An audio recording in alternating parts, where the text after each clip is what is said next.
ప్రతి వాడు ఏదో వాగ్గానే మనం అక్కడ పెట్టక్కర్లేదు, అవసరం లేదు. ప్రతి దానికి సమాధానం చెప్పక్కల మా అన్నయ్య అన్న అంటే అనుకోని ఏమిటి పెద్ద విషయం ఇక్కడ. ఫ్రీగా మాట్లాడే వాళ్ళు చాలా మంది ఉన్నారండి, మనకి ప్రాబ్లమే అది. నిజం తెచ్చి మాట్లాడేవాడు ఒక్కడు లేడు.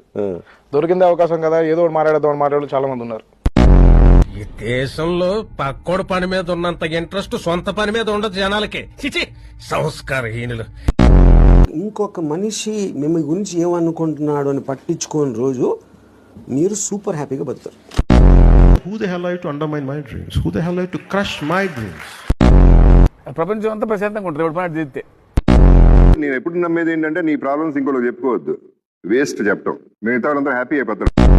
అరే నీకు అది నచ్చిందా అంటే వాడికి నచ్చుద్దేమో వాళ్ళకి నచ్చుద్దేమో అని పక్కన వాళ్ళకి చూస్తున్నారు. ముందు మనకు నచ్చిందా అనేది చూసుకోవాలి. మన గురించి వాడు ఒకడు వెనకాల మాట్లాడుకుంటున్నాడంటే వాడు వెనుకున్నాడు, మనం ముందున్నాం.